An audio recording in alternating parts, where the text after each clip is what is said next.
दिनै गामि दरनैनिजों ज' जाय जानानै हरबजारा आरो लन्थिबारि नैबे माखासे हाखौ सरकारनि मानसिया माखासे बहाय कपारेटिभ प्रजेक्ट बहननो खामानिखौ आवगायगासिनो दङ। नाथाय गामि दरनैनि मानसिया बहुद असुबिदानि थाखाय दैमा खाथि हिसाबै बे हाखौ गोदो ससियेल मण्डल सिंहआ जरिब खालामना होलांखानायखौ अब्लाबो रायजो राजाया बेखौ भबिष्यतनि थाखाय गाव गाव थांना थानायनि थाखाय बेखौ जेबो खथि खस्थ' खालामनानै लायाखै हाग्राबारि ओनसोलखौ। जुदि भबिष्यताव सिफायोबा रायजो राजानो थांना थानायनि खुनु राहा बा निरापत्ता गैया। नाहर सोनाबहा साइडआव बेनो गोदोनि माख्रा दैनि दैलामनि रुगुङा आरो खोला ओनसोलाव नाहरदो गासिबो रायजो राजा दं। अब्ला बेखिनि हाग्राखौ सिफायनानै जुदि माबायोबा धंस खालामना लायोबा रायजो राजाया खुनु निरापत्ता गैया बहा संसार जानायनि दैया हाबगोन। सोर मा खालामनो नागिरदों बेखौ जाबाय माखासे जोंनि बे ओनसोलनिनो लिडार दुलाल बसुमतारी बिथाङा बे खामानिखौ मावनो आखायाव लागासिनो दङ। माखासे गिदिर गोलाव मानसियाबो बेवहाय हेफाजाब दङ बे खामानिखौ मावनो थाखाय। बेखायनो बे हाग्राखौ सिफायनो बेखायनो जोंबो रायजो राजा जानानै जों खावलायो बे हाग्राखौ जेन अननानै सिफाया। नाहर सानजाहा बारा गोजान गैया दै माख्रा दैयानो भबिष्यताव बै जोंनि एसे साहा सानजाहानो सिसुवारि ओनसोला मा जानानै थांखो नोंथांमोनानो मिथिखागोन MLA बा MCLA आनो गासिबो। होमबा जोंबो बेबायदि जायोबा उनाव रायजो राजानि थाखाय मा राहा खालामना होगोन सरकारा जोंनि थांना थानायनि थाखाय। जुदि दैमाया जुदि फैथारोबा भबिष्यताव बेखौ प्रटेकसन होनायनि खुनु राहा निरापत्ताखौ मोनस्लाबनाय नङा। दानि बे हाग्राखौ सिफायबा बे हाग्राफोरखौ जों मालाबाबो सिफाय होनो हाया। अननानै सरकारा बुजिनानै जेन' रायजो राजानि थाखाय मोजां खामानि बा राहा खालामना होयो। जोंनि बादा होनायखौबो मानियो। बेसे गुवार बे हाग्राया? बे हाग्रायाव अनुमान 200-250 बिगानि जागोन नामा। बेसेबां सिफायनो नागिरदों? बेखौ सिफायनायखौ फ्राय बिसोरो माखासे जोंनो क्लियार होआखै जाहाथे बिसोरो 250 बिगा ना 300 बिगाखौ बिसोरो दखल खालामनानै बेवहाय प्रजेक्ट खालामनो नागिरदों। फुख्रि जावगोन अबा फुख्रि जावबाथाय आरो बेवहाय आरो मा रायजो राजानि निरापत्ता थानो। माख्राया जुदि बायसान्स जुदि फैयोबा बे फुख्रियाव जुदि उल्टा खुन्दा जानानै दैया दैनि लामा लायोबा होमबा रायजो राजाया थांना थानायनि खुनु राहा गैया। दिनै अननानै जेन सरकारा जोंनि होबथानायखौ गनायनानै लायो आं बेखौनो खावलायो रायजोनि जानानै।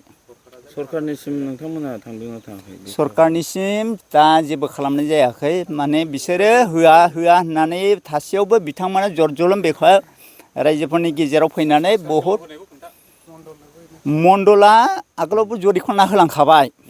परबतजरा लन्थिबारि जों ज' जानानैहाय दिनैहाय बेवहाय माखासे मानसिफ्रा माखासे लिडारफोर दङ बिसोरो बे हाग्राखौ सिफायदों। बिसोरो मा मावनो नागिरदों जों बाराबो मिथिया। खिन्थु बिसोरो 250 बिगा हा नांगौ होनदों। खिन्थु जों 250 बिगा हायाव दिनै जुदि सिफायजोबोला माख्रा दैया खाना माख्रा दैया हाबहांहां जानानै दं। जोङो बिनिखायनो जों बे हाग्राखौ माख्रा दै प्रटेक्टनिसो जों दोनदों। दानि नंले गोबावसै। दिनै बेखौ सिफायोला बै सिसुबारि बायदि आरो जाबावगोन। ओरै गेजेर गेजेर हाबखावो दैया बे जुदि हाग्राया बायनांगौला। ओंखायनो जों सोरखारनिसिम जों बेखौनो खावलायो जाहाथे बे हाग्रा सिफायनायफोरखौ सोरखारा जेन' होबथायो। जों सोरखारनिसिम जों बेखौसो खावलायो आरो जाहाथे सिफाया बे हाग्राखौ। दिनैहाय बेवहाय जयन्त साराबो फैदों नायफैदों ओमफ्राय गावबो उसुबिदा मोनलांदों। आरो दिनैहाय फेरेंगा सार बेबो फैदों। बियो बुंलांदों जाहैबाय दहाय 35 बिगाखौ मावथोंसै होननानै। खिन्थु 35 बिगालाबो बेयाव मावजाया। बेखौ मावोब्ला बिसोरो उनावबो मावलांगोन। बिसोरो सिङावहाय आन्डारस्टेन्डिं दंजोबखायो। ओंखायनो जों टटेलि जों होआ। दा जोङो मोननै गामिजोंहाय परबतजरा लन्थिबारि जानानै जोङो बेखौनो अबजेक्सन होदों जाहाथे मावा। जों सोरखारनिसिम जों बेखौनो अनुरद खालामो जाहाथे बे हायाखौ जेन' सिफाया आरो जेबो मावा बेयाव।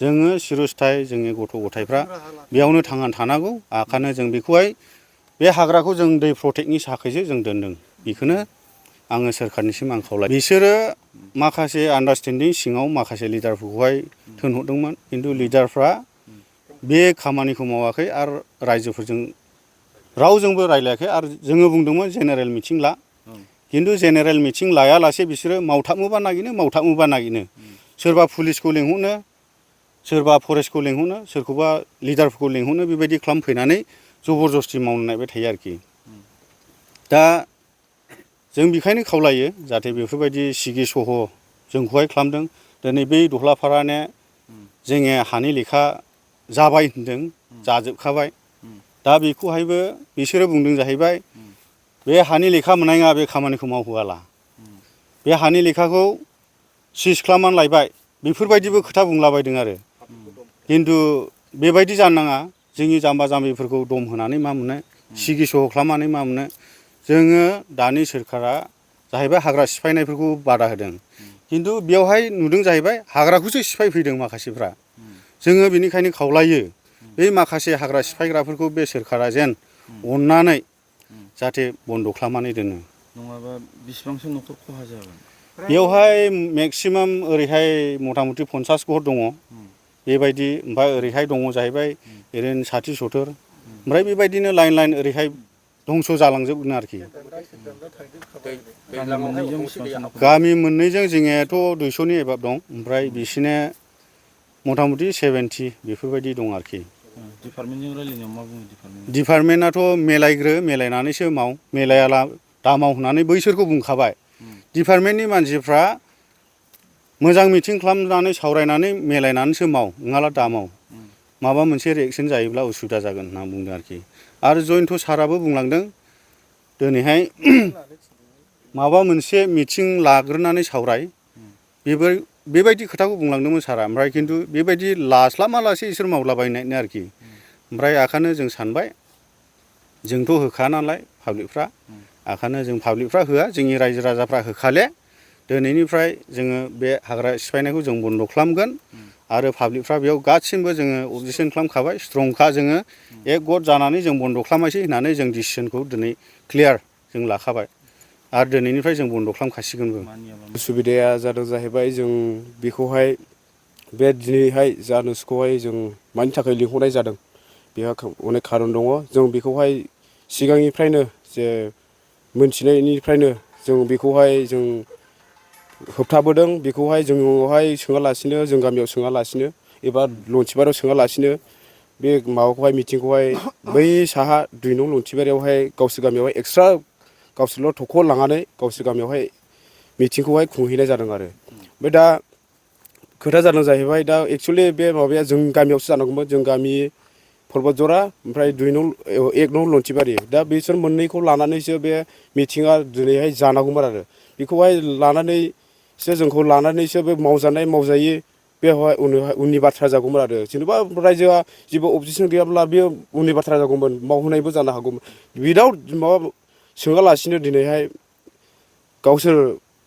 माबा मा होनो गेदेर गोलावफ्रा दा दिनैहाय बे खामानिखौहाय दिनैसिम बेसिमावहाय आवगायना दङ आरो होबथादों जों गामि रायजो पर्बतजरा लन्थिबारि होबथादों खेबनै मावबाय होबथाफैदों होबथासेयावबो दा बे माखासे मानसिफ्रा जर जबस्थि मावगासिनो दं आरो मावदों मावनाया बिसोरो मावनायजों लोगोसे बिसोरो सोरखौबा माबानि मानसिफोरखौ पार्टिथ' नङा बिसोरखौ लिंहरो आरो सोरबा डिपार्टमेन्टनि मानसिखौबो लिंहरो सोरखौबा माबा फरेस्टफोरखौबो लिंहरनानै माबाफैयो मावहोफैयो खामानिखौ ओमफ्राय दा बेफोरबायदिथ' जानो नाङा खमसे खम जों माबा गामि हिसाबै जोंहाबो बाव थांना थानांगौनि हिसाबै जोंनि दा ओरै खोलाथिंजाय जेसेबांनाखि ओरै गामि दङ बेजोंहाय दैयानो बेजों थांखायो दा बेजों थांनाय जों नुबोनायनिफ्राय जोंथ' बारा गोबावनि मानसि नङा जों थेवबो जों नुबोनायनि फ्राय बे दैया गैयाबाबो जानजिसे दैज्लाङाव जानजिसेया जाखायो लोमसावो बेयाव बारनो हाखाया बेखौ बयबो मिथिखागौ बेखौहाय सोरबा बे लकेलिटि बे लिडारफ्राबो गासिबो मिथिखागौ बेखौहाय सिगांनिफ्रायनो बेखौहाय खोन्थाखानायखा दा बेखायनो जों खावलायो सरखारखौहाय जों खावलायो जाहाथे EM सार एबा MLA सार एबा जे चिफ सार दा जोंनि सोलिबाय थानाय चिफ सार बिथांमोना जोंखौहाय पार्टि वाइस लाङालासिनो बेफोरखौहाय जेन बन्द' खालामो जेराव जों थांनानै थानायावहाय जेन जेबो जों खहा जाया जों बेखौसो लुबैयो आरो ৰাইজে মানা কৰিছেতো এই চৰকাৰটো ৰাইজেতো বন্ধ কৰিব লাগে আৰু কি নহয় কি অসুবিধা হৈছে কি অসুবিধা নদীটো চাওকচোন নদীটো একেবাৰে বছৰে পানী ওপৰত বহুত ক্ষতি কৰি আছে তাৰ কাৰণে ৰাইজে মিলি হেনে এইটো মানা কৰি আছে চৰকাৰৰ পৰা কোনে কি কৰিব বিচাৰিছে নতুন চৰকাৰ এতিয়া যে নতুন চৰকাৰ আহিছে এই চৰকাৰ কি কৰিব বিচাৰিছে ইয়াত কি কৰিব খুজিছে খেতি কৰে না কি কৰে কি ফাৰ্ম কৰে এইটোতো আমি নাজানো কিন্তু আমি গছ গছনি আমি নষ্ট হ'ব নিদিওঁ আৰু কি তাৰ কাৰণে আমি নদীৰ কাৰণে আমি প্ৰটেকশ্যন এইটো কোনো চৰকাৰটো আমাৰ কাৰণে প্ৰটেকশ্যন দিয়া নাই তাৰ কাৰণে এইটোৱে আমাৰ কাৰণে প্ৰটেকশ্যন আৰু কি এইটো জংঘলটো কাটিলে কিমান ঘৰ বহুত ঘৰ এইফালে আমগুৰি লাগি যাব এনে কিমান 100 200 বেছি 1000 2000 এনেকুৱা ক্ষতি হ'ব আৰু কি বেছি হ'ব পাৰে কম নহ'ব আৰু কি কাটিব নালাগে এইটো বিচাৰ কাটিব নালাগে ৰাইজে যি মানা কৰিব দিছে মানা হ'ব লাগে এইটোৱে আৰু কি